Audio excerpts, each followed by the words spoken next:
নমস্কার বন্ধুরা, আমি শুভম চলে এসেছি নিউজ বাণী বাংলার নতুন একটি এপিসোড নিয়ে আবার আপনাদের সঙ্গে। বন্ধুরা, আগামী সপ্তাহ কিন্তু পশ্চিমবঙ্গের রাজনীতির ক্ষেত্রে বড় একটি গুরুত্বপূর্ণ সপ্তাহ হতে চলেছে। তার কারণ আগামী সপ্তাহে একের পর এক গুরুত্বপূর্ণ মামলা রয়েছে। সেই মামলার কিন্তু ভাগ্য নির্ধারণ হয়ে গেলে পশ্চিমবঙ্গের ভোটের আগে বড় সড়ো কিছু ঘটে যেতে পারে। কী কী মামলা জেনে নেব। আজকে কিন্তু আমরা একদিন আগেই দেখলাম সেটা হচ্ছে মুখ্যমন্ত্রী মমতা বন্দ্যোপাধ্যায় এসআইআর ইস্যুতে সুপ্রিম কোর্টে সওয়াল জবাব করলেন। এটা কিন্তু একটা রাজনীতির ক্ষেত্রে একটা বড় মাইলস্টোন বলা যেতে পারে, কারণ এমন ঘটনা গোটা ভারতে আগে কখনো হয়েছে কিনা কেউ মনে করতে পারছে না, কিংবা হয়নি। গোটা দেশের মিডিয়া এই বিষয়টা নিয়ে চর্চা চলছে। এবার মুখ্যমন্ত্রী সেই কাণ্ডটাই প্রথমে করলেন।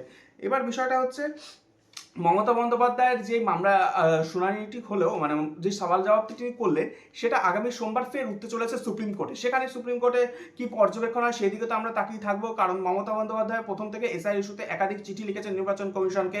পাশাপাশি এসআইআর ইস্যুতে অনেক কিছু তার দাবি ছিল, তিনি প্রথম থেকে দাবি করেছিলেন এই পুরো প্রসেসটা অন্তত আরও বেশি সময় নিয়ে করা হোক, 2 বছর সময় নিয়ে অন্তত করা হোক। কিন্তু নির্বাচন কমিশন তার দাবি এটাও ছিল যে নির্বাচন কমিশন কারণ ভোটের আগে এটা করছে, এটা নিশ্চয়ই নির্বাচন কমিশন বিজেপির অঙ্গুলিহীনভাবে এই কাজটা করছে, এটা বহুবার তিনি দাবি করে এসেছে। যাই হোক, কিন্তু নির্বাচন কমিশন এমনটা উত্তর দেয়নি স্পষ্ট করে। নির্বাচন কমিশন নিজের মতো করে এসআইআর প্রসেস করে গিয়েছে। এর পাশাপাশি একাধিক পর্যবেক্ষক নিয়োগ করেছে। মুখ্যমন্ত্রী এই বিষয়টা নিয়েও আপত্তি করেছে। এর পাশাপাশি মাইক্রো অবজারভারদের বিষয়টি মুখ্যমন্ত্রী মমতা বন্দ্যোপাধ্যায় সুপ্রিম কোর্টে তুলেছেন নিজের মুখেই। সুপ্রিম কোর্টের বিষয়টা নিয়ে প্রশ্ন করেছে নির্বাচন কমিশনকে। নির্বাচন কমিশন তখন জানিয়েছে রাজ্য সরকার পর্যাপ্ত কর্মী দেয়নি বলেই মাইক্রো অবজারভারদের নিয়োগ করতে হয়েছে। যাই হোক, এই বিষয়টা রাজ্য তৃণমূল সরকার মুখ্যমন্ত্রীর সঙ্গে যে নির্বাচন কমিশনের একটা টানাপোড়েন চলছে, সেটা আভাস তো আমরা গত 2 মাস ধরে দেখেই আসছি, যবে থেকে এসআইআর পুরো প্রসেসটা ঘোষণা হয়েছে তারপর থেকেই। এর পাশাপাশি আরেকটি মামলা উঠছে, যেটা এই সপ্তাহে উঠেছিল, কারণ এই সপ্তাহে শুরুতে উঠেছিল, যেটা ইডি সময় চেয়েছে বলে আগামী সপ্তাহে ফের উঠতে চলেছে। সেটা হচ্ছে মুখ্যমন্ত্রী বনাম ইডি যে মামলাটা। আমরা জানি যে 1 মাস, সম্ভবত 1 মাস আগে যে ইডি যে আমাদের রাজ্যে প্রতীক জৈন আইপ্যাকের অফিসে যে তল্লাশি করলো, সেই সময় মমতা বন্দ্যোপাধ্যায় সেই সময় ওই অফিসে গেছিলেন এবং প্রতীক জৈনের বাসভবনে গেছিলেন। সেখানে তিনি নাকি ফাইল নিয়ে চলে এসেছিলেন। যদি মমতা বন্দ্যোপাধ্যায় সেই সময় দাবি করেছিলেন তার আসন্ন বিধানসভা নির্বাচনের যে প্রার্থী তালিকা রয়েছে, সেই প্রার্থী তালিকাটা ইডি বেআইনিভাবে নিয়ে নিতে চেয়েছিল, সেটা মুখ্যমন্ত্রী মমতা বন্দ্যোপাধ্যায় নিয়ে এসেছেন। এটা নাকি করা যায় না, কোনো রাজনৈতিক দলের প্রার্থী তালিকা স্ট্র্যাটেজি কোনোভাবে কেন্দ্রীয় তদন্তকারী সংস্থা নিয়ে নিতে পারে না, এটা মুখ্যমন্ত্রী মমতা বন্দ্যোপাধ্যায় সেই সময় দাবি করেছিলেন। আর ইডির তরফে স্পষ্ট করে দাবি ছিল যে এটা ইডি এই কাজ করেনি, এমনকি কোনো জিনিসও ইডি বাজেয়াপ্ত করেনি। পরিষ্কার কয়লা পাচার দুর্নীতি তদন্তে আইপ্যাকের একটি নাম সামনে এসেছিল, সেই তদন্ত সূত্রে এই তল্লাশি চালানো হয়েছিল। যাই হোক, সেই মামলার টানাপোড়েন তো আমরা দেখেছিলাম, সেটাও গোটা দেশে একটা বেনজির কাণ্ড হয়েছিল, কারণ কেন্দ্রীয় সংস্থার একটা রেড চলছে। সেই সময় মুখ্যমন্ত্রী চলে এসেছিলেন এবং কিছু ডকুমেন্ট নিয়ে গেছিলেন। আমরা সেই সময় সংবাদ মাধ্যমে পর্দায় সেই ছবি ভরপুর দেখেছিলাম। যাই হোক, তারপর তো গঙ্গা দিয়ে অনেক জল বয়ে গিয়েছে, প্রায় 1 মাস সময় অতিক্রান্ত। সুপ্রিম কোর্টে এই চলতি সপ্তাহে মামলাটি উঠেছিল, কিন্তু রাজ্যের দেওয়া হলফনামার উপর ভিত্তি করে ইডি আইনজীবী কিছু উত্তর দিতে চেয়েছেন। তবে সুপ্রিম কোর্ট তাই জন্য তাকে 1 সপ্তাহ সময় দিয়েছে, ফলে মামলা আগামী সপ্তাহে আবার উঠতে চলেছে।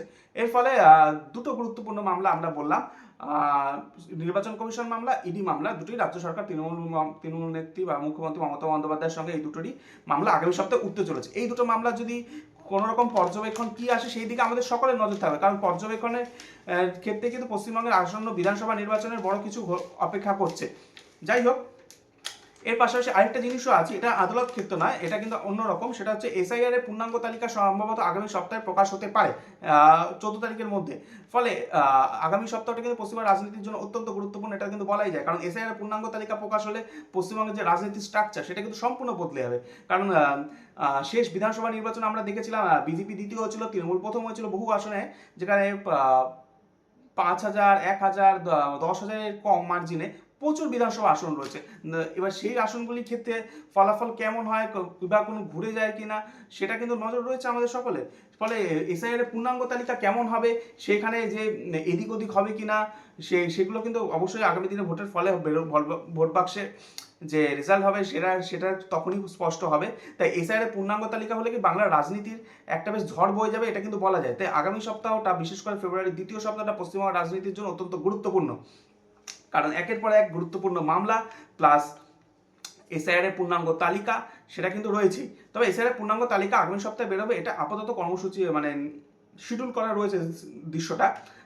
তবে এই মামলাই সুপ্রিম কোর্টে রয়েছে আগামী সপ্তাহে, সেখানে সুপ্রিম কোর্টে এই বিষয়ে কোনো পর্যবেক্ষণ দেয় কিনা, তার ফলে এটার তো আরও আপডেট আসবে, সেই দিকে আমাদের অবশ্যই নজর রাখবো।